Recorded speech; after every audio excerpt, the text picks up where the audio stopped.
Pernah nggak sih Anda ngerasa ada jarak antara apa yang Anda yakini sama apa yang Anda rasain? Hari ini kita bakal kupas tuntas sebuah metafora kuno yang mungkin bisa jadi jembatan buat itu semua. Kristus sebagai tanah yang baik. Ini bukan cuma soal teologi ya, tapi ini semacam undangan buat kita ngerasain pengalaman rohani yang lebih dalam dan lebih kaya. Kutipan ini kayaknya relate banget ya.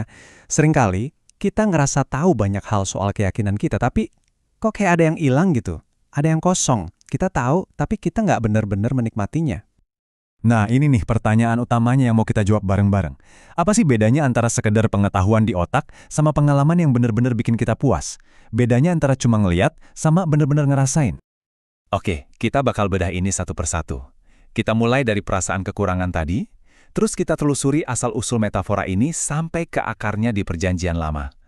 Abis itu, kita bakal lihat gimana konsep tanah ini bisa berubah jadi pribadi, kita cari tahu apa aja kekayaan di dalamnya, belajar gimana caranya hidup di sana, dan akhirnya kita lihat apa artinya jadi utuh di dalam Dia. Siap ya? Yuk, kita mulai dengan sebuah analogi yang simple banget, yang mungkin bisa mengubah cara pandang Anda soal pengalaman rohani. Kita sebut saja masalah toko kelontong. Ini soal perbedaan krusial antara sekedar tahu dan benar-benar menikmati. Coba bayangin deh, kita lagi di supermarket. Kita bisa lihat semua makanan enak dan bergizi di rak, tapi kita nggak bakal dapat manfaat apa-apa kan sampai kita benar-benar beli dan memakannya. Nah, sama halnya, banyak dari kita itu tahu tentang Kristus, kayak cuma ngeliatin makanan di rak. Tapi kita nggak menikmati Dia sebagai makanan rohani kita. Kita baru di tahap melihat, belum merasakan. Oke, sekarang coba kita mundur sedikit ya, buat ngerti dari mana sih metafora ini datang. Ternyata akarnya itu kuat banget dalam kisah di Perjanjian Lama. Ini tuh perjalanan yang luar biasa banget. Setelah 400 tahun jadi budak di Mesir, Tuhan gak cuma membebaskan bangsa Israel loh, Dia punya tujuan akhir buat mereka. Tujuannya itu bukan cuma bebas dari Mesir, tapi masuk ke dalam tanah perjanjian, sebuah tempat yang baik dan luas. Nah, ini kuncinya. Waktu mereka sampai, tanah itu bukan milik bersama, tapi dibagi-bagi. Setiap suku dapat yang namanya bagian yang ditetapkan sebagai warisan pribadi mereka. Ini benar-benar tanah fisik ya, buat digarap, ditinggali, dan dinikmati. Konsep kepemilikan pribadi inilah yang jadi dasar dari metafora kita. Nah, disinilah letak perubahannya yang keren banget. Perjanjian baru itu ngambil ide soal warisan fisik ini dan menafsirkannya kembali secara total, menjadi sebuah realitas rohani. Ini dia pergeserannya. Warisan kita sekarang bukan lagi sepatak tanah fisik. Menurut kitab Kolose, bagian yang ditetapkan buat kita sekarang adalah seorang pribadi, yaitu Kristus sendiri. Dialah tanah kita. Semua kekayaan dan pasokan yang kita butuhin itu nggak lagi kita temukan di suatu tempat, tapi di dalam seseorang. Jadi, tanah ini kayak gimana sih? Deskripsinya yang paling terkenal itu adalah tanah yang berlimpah susu dan madu. Dan ini bukan cuma kata-kata puitis aja loh, ini melambangkan dua aspek penting dari kehidupan Kristus. Gini, susu dan madu itu mewakili keseluruhan hidupan. Susu kan datangnya dari dunia hewan, sementara madu dari dunia tumbuhan.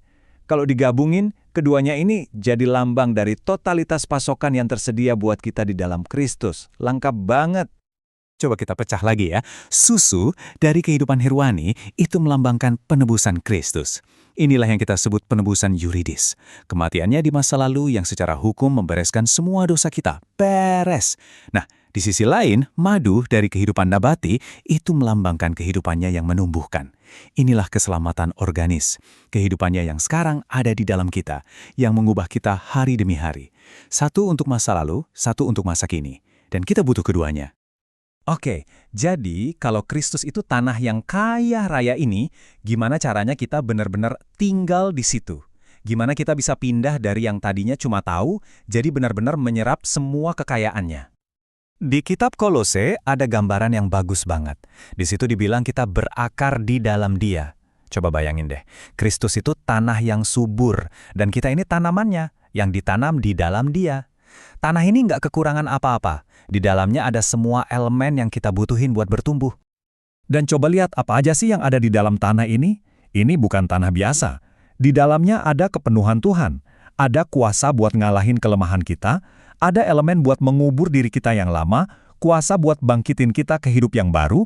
Bahkan kemenangan atas kekuatan-kekuatan jahat. Semua yang kita butuhin udah ada di situ. Terus gimana caranya kita nyerap semua ini secara praktis? Gampang kok. Pertama, datang ke dia dengan hati yang simpel, yang tulus. Kedua, kasih waktu, nggak usah buru-buru, ini bukan proses instan. Ketiga, coba deh lupain dulu kegagalan dan kelemahan kita. Dan yang terakhir, ya udah, fokus aja buat menyerap dia lewat hubungan yang tulus. Biarin pertumbuhan itu terjadi secara alami. Nah, kita sampai di bagian terakhir nih. Apa sih hasil dari kita hidup dengan cara kayak gini? Apa tujuan akhirnya kita menyerap semua kekayaan dari tanah rohani ini? Jawabannya simple tapi dalam banget, kita digenapi di dalam Dia. Ini adalah kondisi di mana kita nggak merasa kurang lagi. Kita dipenuhi, disempurnakan, dan dipuaskan bukan oleh keadaan di luar, tapi oleh pasokan dari dalam yang kita serap dari tanah tempat kita berakar. Dan kutipan indah dari Kidung Agung ini nunjukin transformasi puncaknya. Artinya apa yang udah kita serap, susu dan madu itu, sekarang mulai meluap keluar dari diri kita. Udah ada di bawah lidah, siap buat dibagikan ke orang lain. Jadi tujuan akhirnya itu bukan cuma buat kepuasan pribadi kita. Tujuannya adalah supaya kita jadi begitu penuh dengan kehidupan Kristus, sampai kita sendiri jadi sumber nutrisi, penghiburan, dan kekuatan buat orang lain. Kita berubah dari konsumen jadi saluran. Kita tutup dengan pertanyaan ini buat direnungin. Apakah selama ini kita melihat kehidupan rohani kita sebagai daftar tugas yang harus dicentang, atau sebagai tanah yang kaya untuk dinikmati? Karena metafora yang kita pilih untuk kita hidupi, pada akhirnya bukan cuma ngegambarin realita kita, tapi juga ngebentuk realita itu sendiri.